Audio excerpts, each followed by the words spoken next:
पुणे जिल्ह्याला राज्याच्या व देशाच्या राजकारणात अनन्यसाधारण असे महत्त्व आहे। राज्याच्या राजकारणाची दिशा बदलण्याची ताकद पुणे जिल्ह्यामध्ये असल्याचे वारंवार सिद्ध झाले आहे। पुणे जिल्ह्यामध्ये पुणे शहर, बारामती, शिरूर व मावळ हे 4 लोकसभा मतदारसंघ आहेत।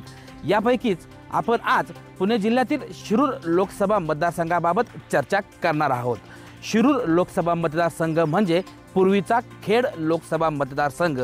खेड लोकसभा मतदारसंघाचा विचार केल्यास या लोकसभा मतदारसंघावरती 1989चा माजी खासदार किसनराव बानखेले यांचा अपवाद वगळता अगदी सुरुवातीपासून तर 2004 सालापर्यंत काँग्रेस व राष्ट्रवादी काँग्रेस पक्षाचे वर्चस्व राहायला मिळते। मात्र 2004 साली या खेड लोकसभा मतदारसंघामध्ये शिवाजीराव आढळराव पाटील यांनी प्रथमच शिवसेनेचा भगवा फडकवला होता। 2004 साली खेड लोकसभा मतदारसंघामध्ये तत्कालीन विद्यमान खासदार अशोकराव मोहोळ व शिवसेनेचे शिवाजी आढळराव पाटील यांच्यात थेट लढत होऊन या लढतीमध्ये शिवसेनेचे शिवाजीराव आढळराव पाटील यांनी सुमारे 40,000च्या मताधिक्याने विजय संपादित करून या मतदारसंघावरील काँग्रेस व राष्ट्रवादी काँग्रेसची मक्तेदारी मोडीत काढली होती। शिवाजीराव आढळराव पाटील यांनी 2004 साली खेड लोकसभा मतदारसंघात विजय संपादित केल्यानंतर 2009 साली खेड लोकसभा मतदारसंघाचेच रूपांतर शिरूर लोकसभा मतदारसंघात झाले होते। पूर्वीचा खेड लोकसभा मतदारसंघाचा बहुतांशी भाग व पूर्वीच्या बारामती मतदारसंघातील शिरूर तालुका एकत्र करून शिरूर लोकसभा मतदारसंघाची 2009 साली निर्मिती करण्यात आली होती। 2009 साली झालेल्या शिरूर लोकसभा मतदारसंघाच्या पहिल्या निवडणुकीमध्ये खेडचे खासदार शिवाजीराव आढळराव पाटील व राष्ट्रवादी काँग्रेस पक्षाचे विलास लांडे यांच्यात थेट लढत झाली होती। या लढतीमध्ये शिवाजीराव आढळराव पाटील यांनी राष्ट्रवादी काँग्रेसचे विलास लांडे यांचा सुमारे 2.25 लाख मताधिक्याने पराभव करून आपली या मतदारसंघावरील मक्तेदारी सिद्ध केली होती। त्यानंतर 2014 साली शिरूर लोकसभा मतदारसंघाची दुसरी निवडणूक पार पडली। या दुसऱ्या निवडणुकीमध्येही शिवसेनेने पुन्हा या लोकसभा मतदारसंघात 2 वेळा खासदार असणाऱ्या शिवाजी आढळराव पाटील यांना उमेदवारी दिली होती, तर राष्ट्रवादी काँग्रेस पक्षाने भीमाशंकर साखर कारखान्याचे अध्यक्ष देवदत्त निकम यांना त्यावेळी शिरूर लोकसभा मतदारसंघाची उमेदवारी दिली होती। 2 टर्म खासदार असणाऱ्या शिवाजीराव आढळराव पाटील व एका भीमाशंकर साखर कारखान्याचे अध्यक्ष असणाऱ्या देवदत्त निकम यांच्यामध्ये 2014 मध्ये सरळ लढत होऊन या लढतीमध्ये शिवाजीराव आढळराव पाटील यांनी राष्ट्रवादी काँग्रेसचे देवदत्त निकम यांचा 3 लाख मतांनी पराभव केला होता। शिवाजी आढळराव पाटील हे सलग तिसऱ्यांदा मोठ्या मताधिक्याने म्हणजेच 3 लाख मताधिक्याने निवडून आले होते। यानंतर मात्र सन 2019 साली झालेल्या लोकसभा निवडणुकीमध्ये 3 वेळा खासदार असणाऱ्या शिवाजी आढळराव पाटील यांना शिवसेनेने पुन्हा उमेदवारी दिली होती, तर राष्ट्रवादी काँग्रेस पक्षाने आयात केलेले उमेदवार सेलिब्रिटी उमेदवार डॉक्टर अमोल कोल्हे यांना उमेदवारी दिली होती। 2014 साली झालेल्या लोकसभेच्या निवडणुकीत शिवाजी आढळराव पाटील यांना मिळालेले 3 लाखाच्या मताधिक्यानेच 2019च्या लोकसभा निवडणुकीत शिवाजी आढळराव पाटील यांचा घात केलेला पाहायला मिळाला। 2014 मध्ये आपल्याला मिळालेले 3 लाखाचे मताधिक्य 2019च्या निवडणुकीमध्येही आपला बचाव करेल या आत्मविश्वासात शिवाजी आढळराव पाटील 2019च्या निवडणुकीला सामोरे गेले, गाफील राहिले।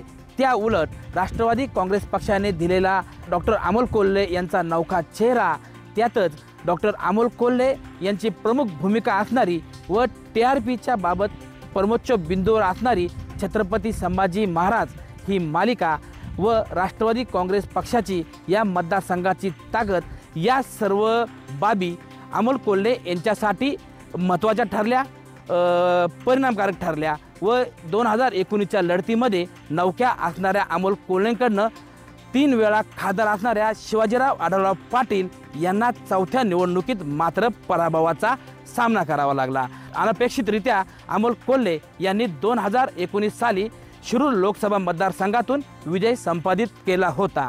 2019च्या लोकसभा निवडणुकीमध्ये अमोल कोल्हे यांचा विजय झाला असला व खासदार शिवाजीराव आढळराव पाटील यांचा पराभव झाला असला तरी या पराभवाने खचून न जाता शिवाजीराव आढळराव पाटील यांनी अगदी निकालाच्या दुसऱ्या दिवसापासूनच मतदारसंघात फिरण्यास व जनसंपर्क वाढवण्यास पुन्हा एकदा ताकदीने सुरुवात केली होती व हेच त्यांचं काम पूर्ण मागील 5 वर्ष सतत ते मतदारसंघात फिरताना पाहायला मिळाले।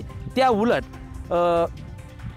खासदार डॉक्टर अमोल कोल्हे यांची संसदेतील कारकीर्द अतिशय उच्च राहिली असली तरी त्यांचा मतदारसंघातील संपर्क कमी राहिलेला पाहायला मिळाला व त्यावरून त्यांच्यावरती प्रचंड अशी टीका झालेली पाहायला मिळाली। 2019च्या लोकसभेच्या अनपेक्षित निकालानंतर शिरूर लोकसभेतील गणित बऱ्याच अंशी बदललेली पाहायला मिळाली। 2019च्या लोकसभेनंतर झालेल्या विधानसभेमध्ये युतीमध्ये लढलेले शिवसेना व भाजप नंतर उद्धव ठाकरे यांच्या निर्णयाने वेगळे झाले। उद्धव ठाकरे यांनी राष्ट्रवादी काँग्रेस व काँग्रेस बरोबर आघाडी करून ते सत्तेत सहभागी झाले, मुख्यमंत्री झाले।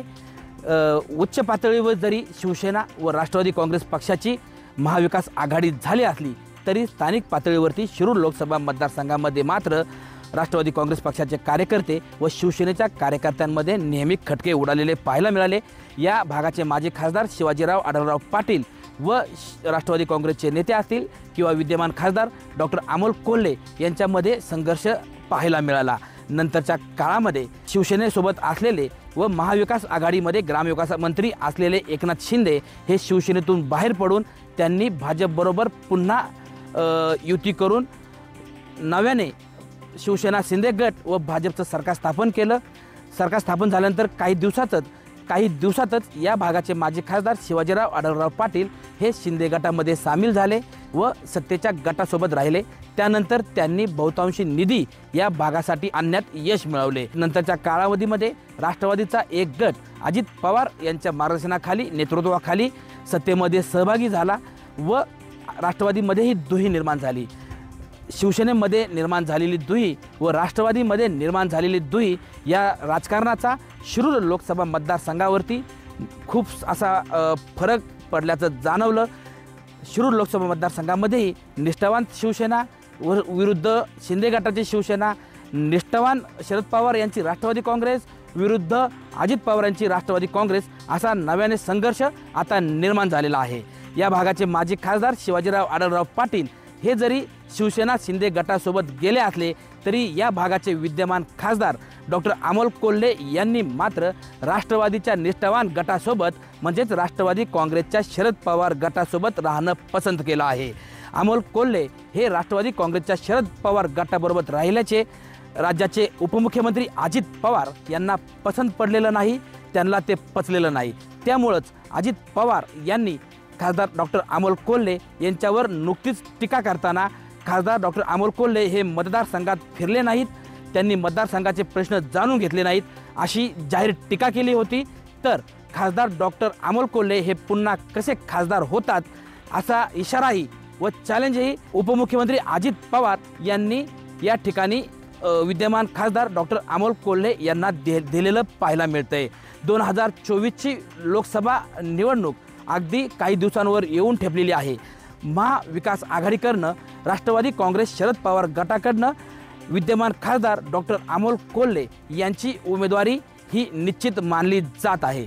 तर त्या विरोधात महायुतीकडनं मात्र अद्याप शिरूर लोकसभा मतदारसंघाच्या उमेदवारीबाबत स्पष्ट संकेत मिळत नाही आहेत। या विभागाचे माजी खासदार शिवाजीराव आढळराव पाटील हे महायुतीकडनं प्रबळ इच्छुक आहेत, शिंदे गटाकडनं प्रबळ इच्छुक आहेत। असे असले तरी राष्ट्रवादी काँग्रेस पक्षाच्या अजित पवार गटाने शिरूर लोकसभा मतदारसंघावरती आपला दावा केलेला आहे। अजित पवार गटाने जरी शिरूर लोकसभा मतदारसंघावरती आपला दावा केला असला तरी त्यांच्याकडे या लोकसभा मतदारसंघातून लढण्यासाठी तुल्यबळ उमेदवार असलेला पाहायला मिळत नाही। अजित पवार गटाकडनं कधी राज्याचे विद्यमान सहकार मंत्री दिलीप वळसे पाटील, तर कधी दिलीप वळसे पाटील यांच्या कन्या पूर्वा वळसे पाटील, तर कधी अजित पवार यांचे पुत्र पार्थ पवार यांच्या उमेदवारीबाबत चर्चा होताना दिसत असली तरी या सर्व फक्त शक्यताच आहेत। अद्याप राष्ट्रवादी काँग्रेस पक्षाच्या अजित पवार गटाकडून इथे कोण लढेल असा आश्वासक चेहरा अजित पवार गटाकडे नाही। त्या उलट महायुतीकडनं शिवसेना एकनाथ शिंदे गटाचे उपनेते व माजी खासदार शिवाजीराव आढळराव पाटील हे शिरूर लोकसभा मतदारसंघातून प्रबळ इच्छुक आहेत। त्याचबरोबर या भागातून भाजपने अद्यापही कोणत्याही प्रकारची प्रतिक्रिया दिली नाही। भाजप ही निवडणूक लढेल असं वरवर बोललं जात असलं तरी भाजपकडनंही कोणताही उमेदवार या शिरूर लोकसभा मतदारसंघासाठी तयारी करताना पाहायला मिळत नाही। अजित पवार गटाकडे नसलेला उमेदवार, भाजपची नसलेली इच्छा हे पाहता महायुतीकडे सध्या तरी माजी खासदार शिवाजीराव आढळराव पाटील यांचा एकमेव पर्याय शिल्लक असलेला पाहायला मिळतोय। तर महाविकास आघाडीकडनं विद्यमान खासदार डॉक्टर अमोल कोल्हे यांनाच उमेदवारी मिळण्याची शक्यता आहे। जर शिरूर लोकसभा मतदारसंघामध्ये येत्या लोकसभा निवडणुकीमध्ये आजी व माजी खासदारांमध्ये निवडणूक झाली तर या ठिकाणी दोनही खासदारांच्या कामाचं मूल्यमापन होईल, मतदारसंघातील उपस्थितीचं मूल्यमापन होईल। अमोल कोल्हे यांच्यावरती संसदीय कामकाज चांगलं असलं तरी मतदारसंघात त्यांची असलेली कमी उपस्थिती, त्यांचा असलेला कमी जनसंपर्क याबाबत मोठी टीका होताना दिसत आहे।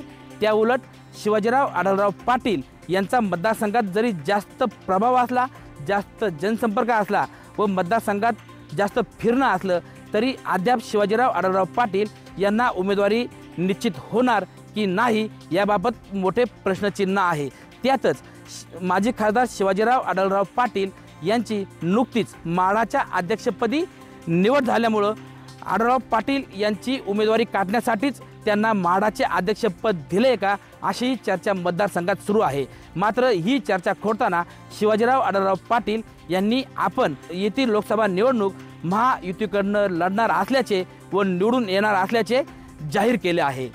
शिरूर लोकसभा मतदारसंघाचा विचार केला तर पुणे जिल्ह्याच्या ग्रामीण व शहरी भागाचा शिरूर लोकसभा मतदारसंघामध्ये सहभाग होतो। पुणे जिल्ह्यातील खेड, आंबेगाव व जुन्नर हे 3 ग्रामीण विधानसभा मतदारसंघ तर भोसरी व हडपसर हे 2 शहरी विधानसभा मतदारसंघ व शिरूर हवेली हा निमशहरी व निमग्रामीण असा मतदारसंघ या शिरूर लोकसभा मतदारसंघामध्ये येतो। शिरूर लोकसभा मतदारसंघामध्ये असणाऱ्या 6 विधानसभा मतदारसंघापैकी 4 आमदार हे राष्ट्रवादी काँग्रेस पक्ष अजित पवार गटाचे आहेत, 1 आमदार भाजपचा आहे तर 1 आमदार महाविकास आघाडीचाच म्हणजे राष्ट्रवादी काँग्रेस पक्ष शरद पवार गटाचा आहे। या भागात माजी खासदार शिवाजीराव आढळराव पाटील व विद्यमान खासदार डॉक्टर अमोल कोल्हे यांच्यात जर थेट लढत झाली तर शिरूर लोकसभा मतदारसंघात महायुतीचा असणारं बलाबल, महायुतीची असणारी पक्ष संघटना याचा निश्चित फायदा माजी खासदार शिवाजीराव आढळराव पाटील यांना होताना दिसेल। त्या उलट खासदार डॉक्टर अमोल कोल्हे यांना या भागामध्ये निवडणूक यंत्रणा राबवताना काहीशी अडचण येणार आहे। त्यांच्यासोबत फक्त शिरूरचे एकमेव आमदार त्यांच्यासोबत असणार आहेत। त्याचबरोबर पक्ष संघटना शिवसेना उद्धव ठाकरे गट असेल किंवा राष्ट्रवादी काँग्रेस पक्ष शरद पवार गट असेल यांची पक्ष संघटना सोबत घेऊन अमोल कोल्हे यांना आपली प्रचाराची रणनीती आखावी लागणार आहे। एकूणच काय, शिरूर लोकसभा मतदारसंघामध्ये माजी खासदार शिवाजीराव आढळराव पाटील व विद्यमान खासदार डॉक्टर अमोल कोल्हे यांच्यातच थेट लढत होईल अशी लक्षणं सध्या तरी दिसत आहेत। जर शिरूर लोकसभा मतदारसंघामध्ये आजी माजी खासदार यांच्यात लढत झाली तर ही लढत चुरशीची होणार असून सध्या तरी या लढतीमध्ये माजी खासदार शिवाजीराव आढळराव पाटील यांचं पारडं जड असलेलं पाहायला मिळत असलं तरी युवा वर्ग व राज्याची बदललेली राजकीय परिस्थिती, शिवसेना उद्धव ठाकरे गटाला मिळत असलेला जनतेची सहानुभूती, राष्ट्रवादी काँग्रेस पक्ष शरद पवार गटाला मिळत असलेली जनतेची सहानुभूती हे या निवडणुकीमध्ये काय रंग आणतात व त्या सहानुभूतीचा खासदार डॉक्टर अमोल कोल्हे यांना किती फायदा होतो यावरच शिरूर लोकसभा मतदारसंघ या मतदारसंघातून नक्की कोण बाजी मारेल हे निश्चित होणार आहे।